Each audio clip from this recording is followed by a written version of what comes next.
మరోపక్క అసెంబ్లీ టైంలో మనం చూసాము. బలాబలాలను బట్టి ఆ సీట్ల కేటాయింపు చూసాం. బట్ ఇప్పుడు నాదెండ్ల మనోహర్ గారు చాలా ఆసక్తికరమైన వ్యాఖ్యలు చేశారు. అప్పుడంటే తగ్గాము. బట్ ఇప్పుడు మేము తగ్గే పరిస్థితుల్లో లేము. ఖచ్చితంగా మా బలం బట్టే మేము పోటీ చేయడానికి సిద్ధంగా ఉన్నాం. మరోపక్క జనసేనకు సంబంధించిన కార్యకర్తలు ఎవరైతే ఉన్నారో వాళ్ళు అన్ని స్థానాల నుంచి పోటీ చేయాలి అనే ఉద్దేశంతో కోరుకుంటున్నారట. మరి ఈ నేపథ్యంలో ఏం జరిగే అవకాశం ఉందంటారు?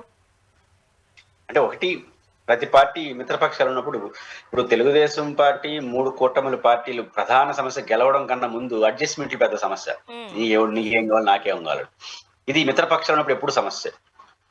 అంటే ఒకప్పుడు మీకు ఒక తమాషా ఏంటంటే, ఒకప్పుడు డైరెక్ట్ ఎలక్షన్ ఉండేది. జడ్పీ చైర్మన్ డైరెక్ట్, మేయర్కి డైరెక్ట్, మేయర్కి ఒక ఓటు, లోకల్ కార్పొరేటర్కి ఒక ఓటు. అదేవిధంగా కార్పొరేషన్ మున్సిపాలిటీకి అట్లే జడ్పీ చైర్మన్ కి డైరెక్ట్ ఎలక్షన్స్ ఉండేది. ఇట్లా ఉండేది. కాంగ్రెస్ పార్టీ అధికారంలో ఉన్నప్పుడు దీన్ని మార్చారు. ఫస్ట్ కార్పొరేటర్లు లేదా కౌన్సిలర్ ఎన్నుకోవాలి, వాళ్ళలో ఒకరిని మేయర్ గా, కార్పొరేటర్, మున్సిపల్ చైర్మన్ ఎన్నుకుంటా ఉంటారు. ఈ సిస్టమ్ ఎందుకు వచ్చిందంటే ఒక రకంగా మిత్రపక్షాల కారణంగానే వచ్చిందని ఆ రోజు పెద్ద టాక్. అంటే అప్పుడు తెలుగు కాంగ్రెస్, వామపక్షాలు, ఇప్పుడు బీఆర్ఎస్, అప్పుడు టీఆర్ఎస్, వీళ్ళు కలుస్తున్నారు. కానీ మిత్రపక్షాలు కూర్చున్నప్పుడు ఏం చర్చ వస్తుందంటే తమాషాగా కనీసం టీఆర్ఎస్ పార్టీకి మాకు 2 మున్సిపాలిటీలు వేయండి, ఒకటి జెడ్పీటీ అడుగుతారు కదా. జనరల్ గా ఎంత చిన్న పార్టీ అని అడుగుతారు. సిపిఐ, సిపిఎం అంతాడు. కానీ వీళ్ళెవరికి అంత ఇవ్వడం వాళ్ళకి ఇష్టం లేదు కాంగ్రెస్ వాళ్ళు. కానీ మీకు 0 ఇస్తామంటే ఎవడో ఒప్పుకోడు. ఇప్పుడు సిపిఐ, సిపిఎం లాంటి వాళ్ళకి కూడా ఎంత చిన్న పార్టీలైనా మేము రాష్ట్రం అంతా మీకు ఓట్లు వేస్తాం కదా, 0 అంటే ఒప్పుకోరు కదా. కనీసం ఒక ఖమ్మమో, నల్గొండ 2-3 మున్సిపాలిటీలు మాకు ఏంటి అంటారు. అంత ఇవ్వడం వాళ్ళకి ఇష్టం లేదు. అందువల్ల తెలివిగా ఏం చేశారు, ఈ పరోక్ష ఎన్నికలు పెట్టుకొచ్చారు అంట. అప్పుడు ఒక వ్యూహకర్త, మా జిల్లాకు సంబంధించిన వ్యూహకర్త ఇచ్చిన ప్లాన్ ఇది కాంగ్రెస్ పార్టీలో. దాన్ని ఏం చేశారు, ఫస్ట్ వార్డులు 50-50 మిత్రపక్షాలు కీలేరు కదా, అప్పుడు మెజారిటీ ఎవరు గెలుస్తారు, కాంగ్రెస్ గెలుస్తుంది, మాకు మీరు మద్దతు ఏంటని చెప్పారు. చివరికి ఒకటి కూడా వాళ్ళు పోలా. అట్లా చేసింది కాంగ్రెస్ పార్టీ వ్యూహాత్మకంగా. ఇప్పుడు కూడా అదే గేమ్ ప్లాన్ తెలుగుదేశం పార్టీ కూడా వాడుతుంది. అదేంటంటే ఇప్పుడు మా తిరుపతిలో 50 వార్డులు ఉన్నాయి. మామూలుగా అయితే జనసేనకి చైర్మన్ ఎన్నికని డైరెక్ట్ గా జరిగితే మా తిరుపతి, కోడూరు, లేకపోతే చిత్తూరు ఒక 5-10 మున్సిపాలిటీ జనసేనకి ఇచ్చేస్తుంది కదా. మున్సిపల్ చైర్మన్లు, 2 మేయర్లు, బీజేపీ కూడా 1-2 ఇవ్వాలి కదా, ఎంత జాతీయ పార్టీ కదా. ఇస్తే ఒకటి గెలిపించాల్సి వస్తుంది తెలుగుదేశం దగ్గరుండి. ఇప్పుడు ఏమవుతుంది, పరోక్ష ఎన్నికలు కాబట్టి ఎక్కడ చెప్పకపోవాలి. ఏంటంటే 50కి ఫస్ట్ గెలుచుకోరని మనం చూద్దాం అంటారు. గెలిచిందంటే మెజారిటీ కూడా ఉంటారు. ఏదైనా గోదావరి జిల్లాలో 1 ఉంటే నేను చెప్పలేను, కానీ జనసేన ఎక్కడ ఉండదు. తిరుపతిలో 50 డివిజన్లు ఉన్నాయి, జనసేన ఎమ్మెల్యే ఉన్నాడు. సహజంగా అయితే జనసేనకి ఏంటంటారు, మేము గెలిచాం కదా 64,000 మెజారిటీతో అంటారు. ఫస్ట్ 50 డివిజన్లు లెక్క పెట్టుకున్నారు అనుకోండి, ఇప్పుడు ఏమవుతుంది, 50లో మెజారిటీ తెలుగుదేశం వాళ్ళు పోటీ చేస్తారు. వాళ్ళు మైనారిటీ జనసేన ఫోకస్ చేసినట్లుగా కూడా మనం చూస్తున్నాంగా.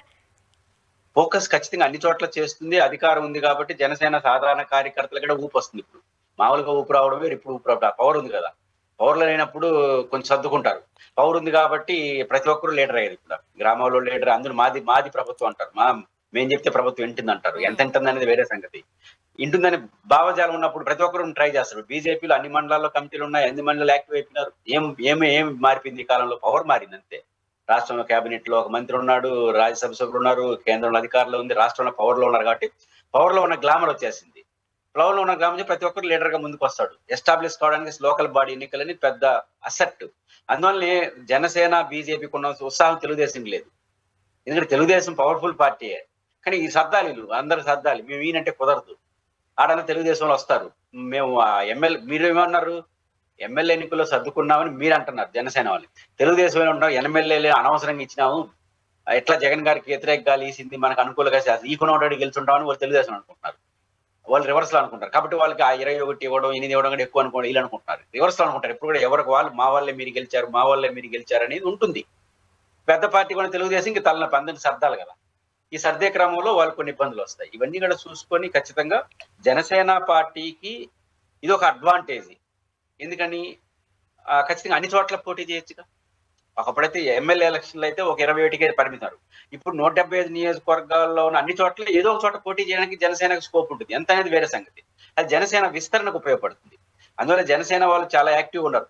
ఎంత అవకాశం ఉంటే మనం విస్తరించడానికి అవకాశం ఉంటుంది, ప్రతి నియోజకవర్గంలో పోటీ చేయడానికి స్కోప్ ఉంటుందనే భావంతో ఉంటారు.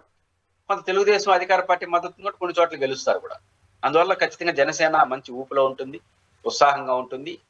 ఎంత గెలుస్తారో తెలియదు కానీ ఎంత ఎంత వస్తే అంత వాళ్ళకి అడ్వాంటేజ్. ఇప్పుడు 21 అసెంబ్లీ సెగ్మెంట్ పరిమితమైన జనసేన ఇప్పుడు 175 నియోజకవర్గాల్లో ఏదో ఒక రిప్రజెంటేటివ్ ఉంటాడు. ఆ chairman, mayor, deputy mayor.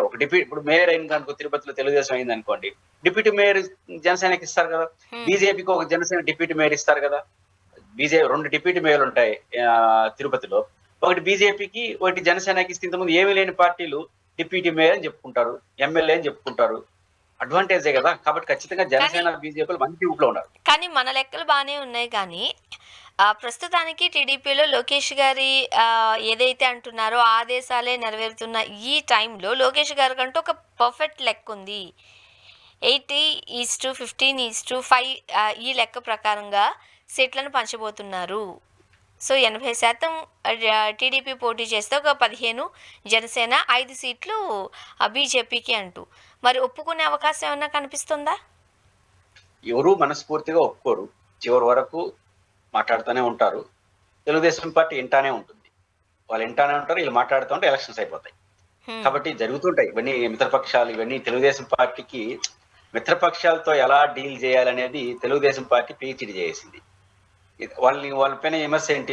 Jagan గారు ఎప్పుడే అంటారు, మీరు ఎప్పుడైనా ఒంటరిగా పోటీ చేసినారా, జంటగా తప్ప, ఎవరో ఒక పొత్తు పెట్టుకొని పోటీ చేయని ఎటకారంగా అంటుంటారు కదా.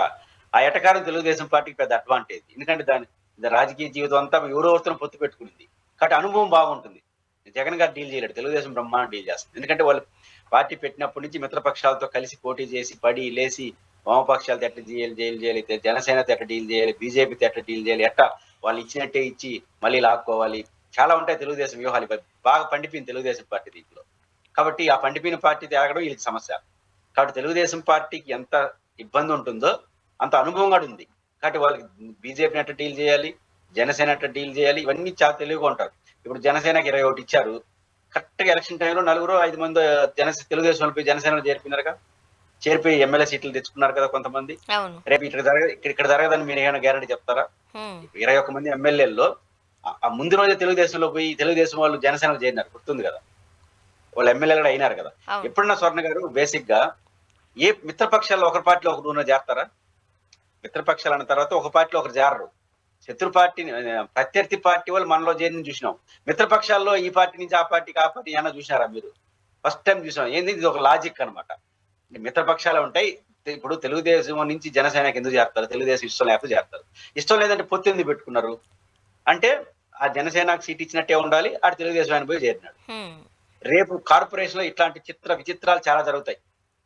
సీట్ ఒకరిది వస్తుంది, అభ్యర్థి ఒకరు ఉంటారు. చూడాలి ఏం జరగబోతుందని.